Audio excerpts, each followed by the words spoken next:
Hi friends, in today's video we will be painting these bright, whimsical wildflowers in a jar. These wildflowers are such a great way to practice your loose florals and get into the spring spirit, so if you'd like to join me, grab your watercolors and let's jump in. So the first thing I'm going to do is start lightly sketching a jar on the bottom half of my watercolor paper. Today I'm using the Bauhaus Academy 100% cold pressed watercolor paper, and the size is 7 by 10. So I am starting by lightly sketching a long skinny oval, and then underneath that a very rounded off rectangle to create the neck of the jar and the opening of the jar. This doesn't have to be perfect. This is very loose. This is just giving me a guide. I'm making the oval on the top a little bit skinnier just because I want the angle to look more like I'm facing it head on versus looking down at it. So the actual mouth of the jar would be skinnier. I am now going in and just creating kind of a rounded shape. You can do whatever you want. You can make yours more rectangle, you can make yours more circular, or even a vase would be cool. But this is just the shape that I went with for today. Just a simple bubbled out jar.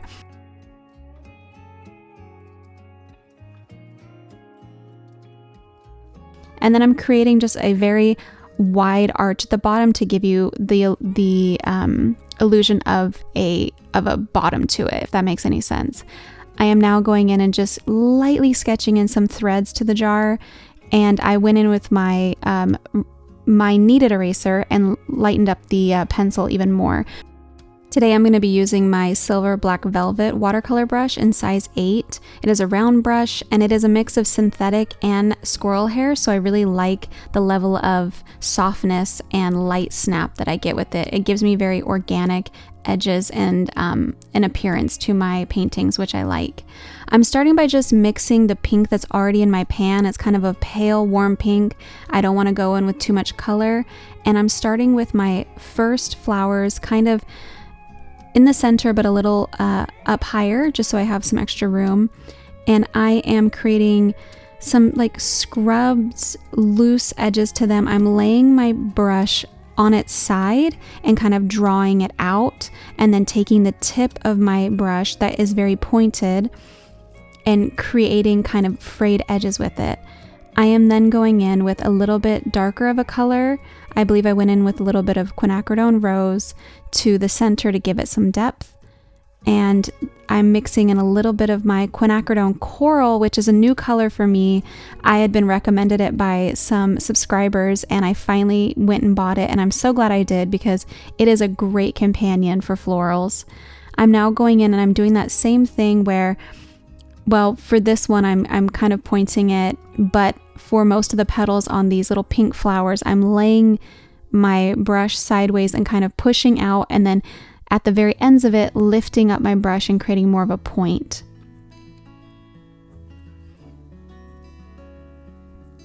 I'm now going in with a little bit of my cool yellow. I think that was lemon yellow, and my nickel yellow, and I'm creating a middle of a golden yellow mixed together. Today I'm using my Magello Studio palette, which is one of my biggest palettes. I really like having all of my colors in there. This may seem overwhelming for some artists, so please, use whatever colors you have. You can get infinite mixes with just a good 24 pan set or even 12, but I like having all my colors out so I can see them. I have a swatch paper where I can see where all of my colors are, and I enjoy having all of my color possibilities at my fingertips without having to get my tubes out when I'm painting like this.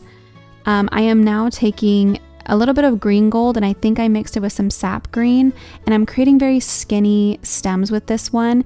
With these silver black velvet brushes, I can get a pretty fine point because of the taper of these. They taper off very sharply, which I like, and I'm creating these lines in a very loose, almost squiggly type fashion. That's just kind of what I like to do. And I am having them cross over so that it looks like they're bundled up together. If you see a bundle of flowers, usually especially wildflowers, because they have more flimsy stems, they're going to be intermingled, and I want it to have that loose organic look to it. I then decided to go in with some of my Aussie Red Gold and create some wildflowers that were almost where the petals were pointing upward. This kind of, my first idea was a California poppy or a golden poppy, where they bloom everywhere around me, and they're going to be blooming soon, so I'm very excited.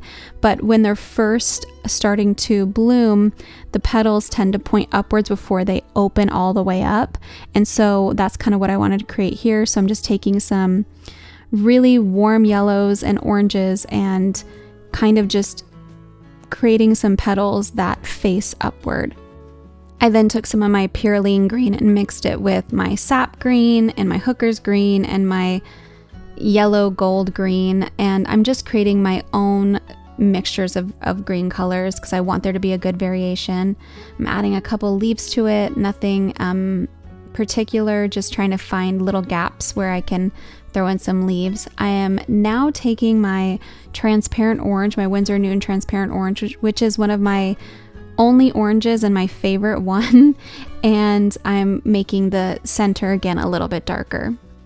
I'm now mixing some of my nickel yellow and some of my lemon yellow, and I wanted to throw in some cone flowers because I feel like cone flowers are such a great staple to a wildflower bouquet. So I'm starting by creating those half circles. If you've ever seen a cone flower, how prominent their middles are, they stick up quite high and then the petals droop down, or they'll stick out almost like a skirt. And so I'm using some of my buff titanium with a lot of water to really just give the light impression of a white petal, because on white paper you have to have some sort of contrast so that you can see the petal, and I enjoy using buff titanium for that very loosely. And I'm taking my brush and making loop shapes for these petals. I'm then going to go in with a little bit of warm gray to give it some depth and a little bit more shadowing.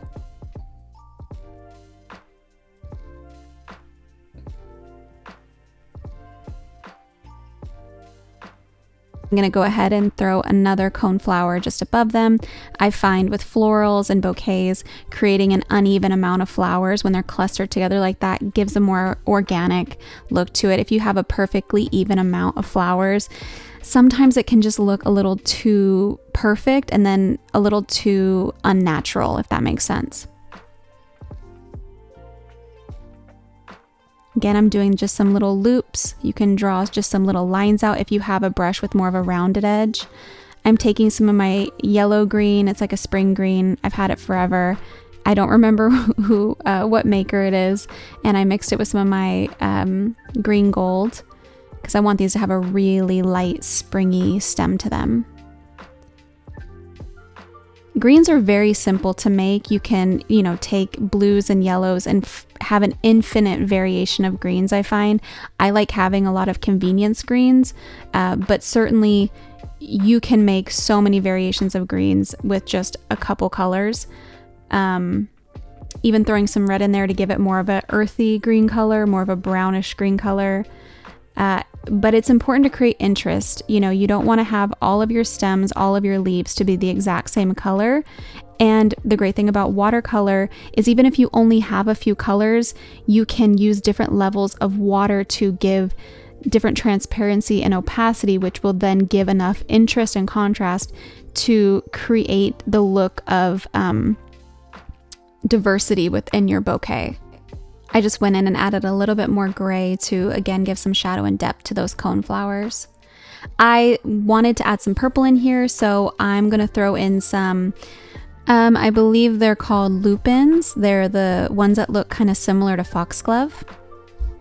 Those longer, taller, little purple flowers with the greenery in the middle. I'm sure there's so many different species that look similar, but the one that's coming to my mind is lupins. And I'm just taking the tip of my brush and literally just creating like little squiggles. And then I'm rinsing my brush off a little bit and having less color to create, lighter little flowers in there, little mini flowers. I'm mixing some of my lilac watercolor. I've got my mineral violet in there. I also have some Imperial Purple. I'm trying to get a variation of cool purples and warm purples. Again, I I like the convenience colors. I like that I can just go in there and quickly create, a diversity in my shades without having to think too much about it. But if you love to mix, by all means, mix colors ahead of time to create your own interesting shades. I still mix my convenience colors together as well. And that's one of the reasons why I don't like cleaning my palette. If you see, I have, in my different little compartments, I still have my colors spread all out, and I like to just mix what's already on my palette because it's so unique, and I can't tell you exactly what the colors are, but it creates such a cool uniqueness to every painting. And if you're not someone who can't handle having a dirty palette, I recommend just leaving the colors there and, just using what you have, and you'll be shocked by how many beautiful and unique paintings you can get from it. I then went in with one of my cool greens. I believe this was Daniel Smith Jadeite Green, and I probably mixed it with some other colors because I wanted more of a darker, cool tone for this one, just to kind of offset the warmer light greens around it. And I just put in little green lines to connect those mini wildflowers together, those mini, little bluebonnet flowers.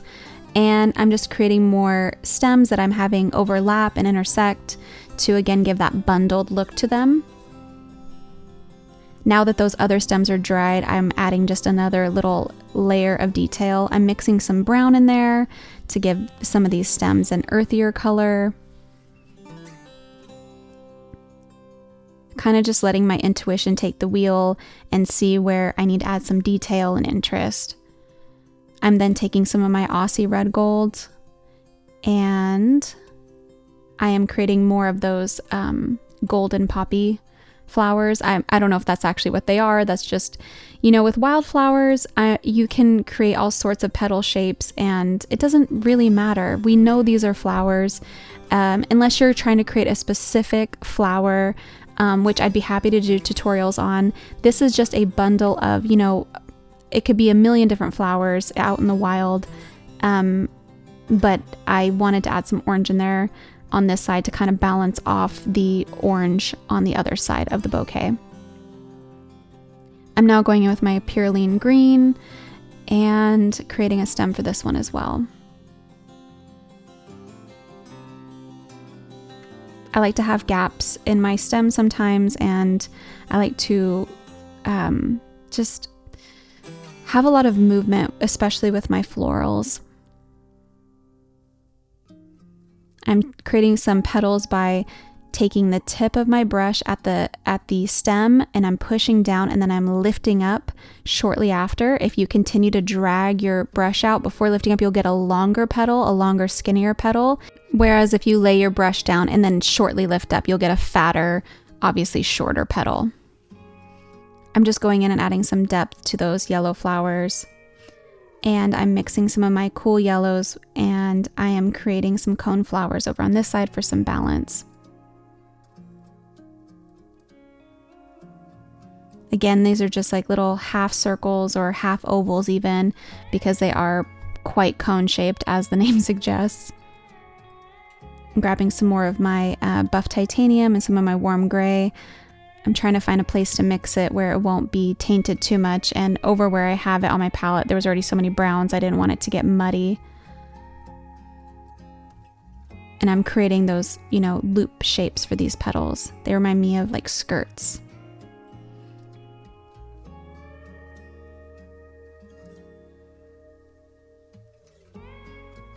I'm also totally fine with my petals touching the wet center and having bleeding, but if you don't like that, make sure to have your centers dry first. And I also don't mind having gaps and negative space. In fact, I much prefer it. I feel like one of those things that took me a long time to figure out when I first started painting is to use your negative space. Do not fill in every little square inch of your petal, and let there be different levels of translucency and opacity. I feel like there's a lot of moving parts with watercolors, but one of the things that was a pretty big game changer for me was making sure that I left gaps and negative space, because it gave a reflective look. It gave it more of this painterly, whimsical look that I was going for, that I couldn't quite achieve when I first started. Just going in with a little bit of, watered down green and creating tiny little petals, some filler leaves. I'm trying to figure out how many stems I need here. It's okay if there's not the right amount of stems to the flowers on top. No one's going to sit there and count.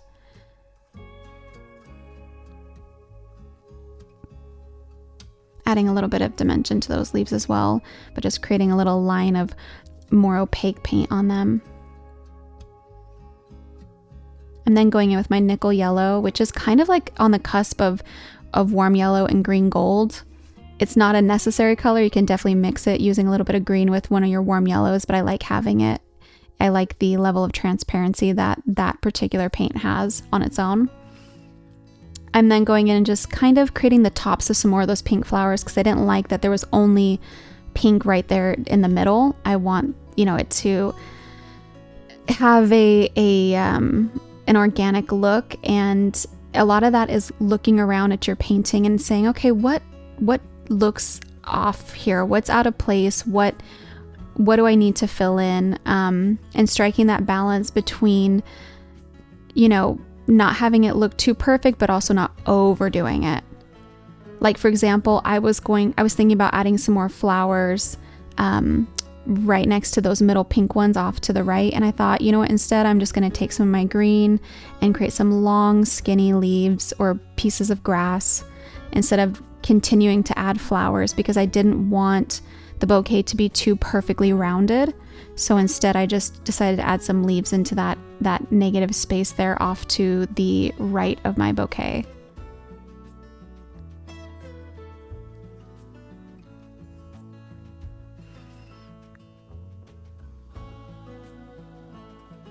Just adding a little bit of detail. I'm going to let these dry and then go back in with a little bit more detail here in a minute, but I like there to be different levels. I like to add a little bit of depth while it's still wet, and then sometimes I also like to go in once it's completely dry and add more depth. Again, I noticed there was an imbalance of the color purple, so I want to add another one of those blue bonnets or lupin type flowers off to the side somewhere.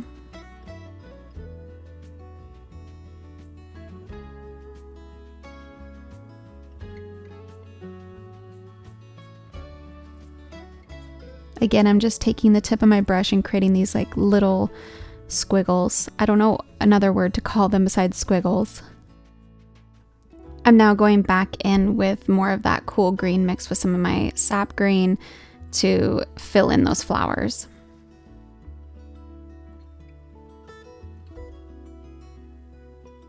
You don't need to connect them to all of them, just enough to give it the effectiveness that you need.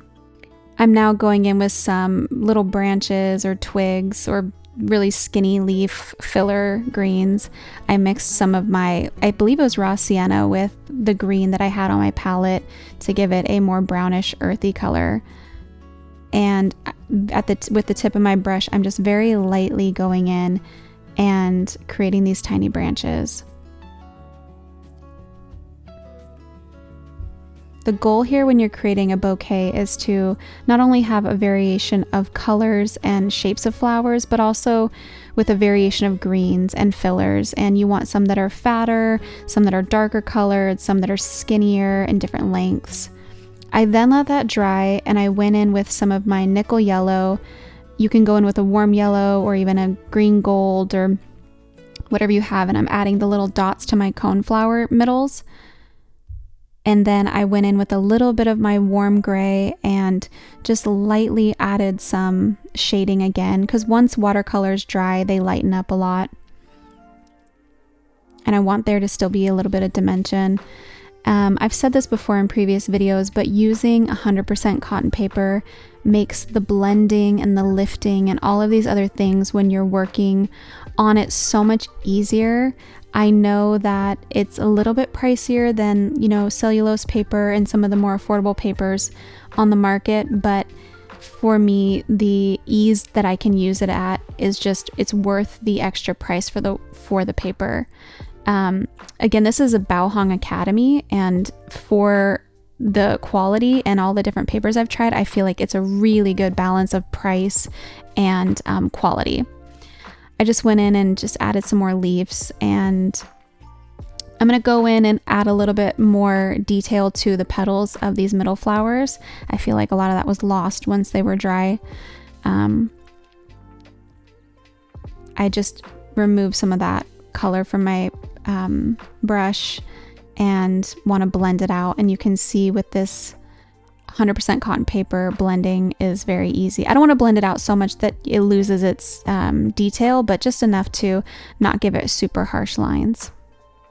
Going in and doing the same. I think I'm using a little bit of Rose of Ultramarine, which is one of my favorite pink colors.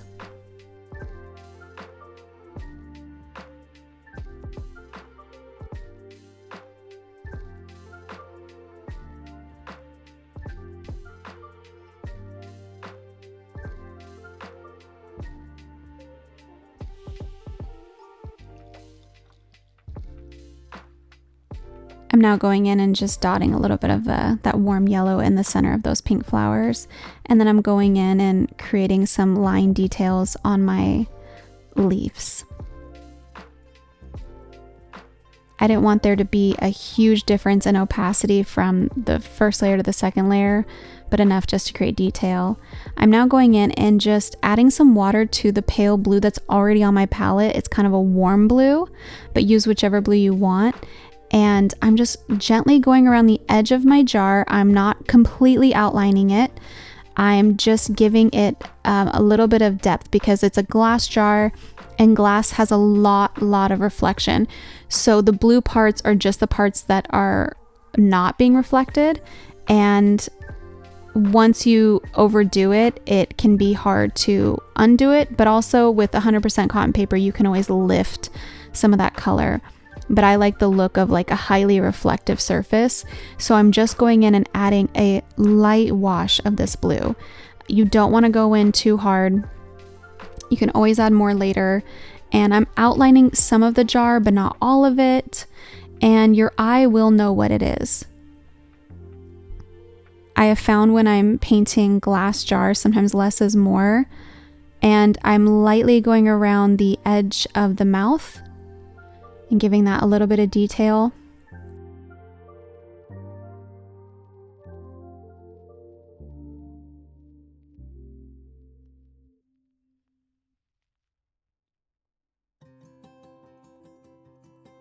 Now that those stems are dry, I'm just gonna add a little bit of the blue over it. Being careful not to scrub too hard because I don't want the green to mix with that blue and muddy it.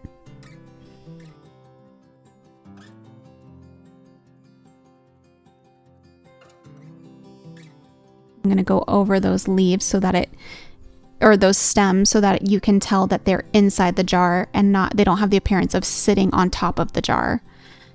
So it is important to add some detail around the mouth of the jar because you want it to look like those flowers are sitting in it and not on top of it. And as it dries, I'm just adding a little bit of dimension here and there.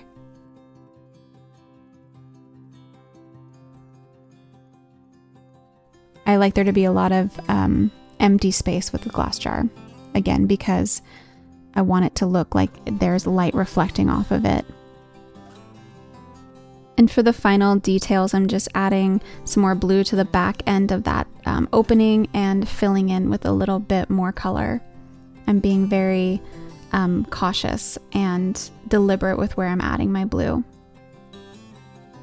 And we are done. I had so much fun creating this wildflower painting. I hope you followed along. If you did, I would love for you to tag me on Instagram if you recreated this.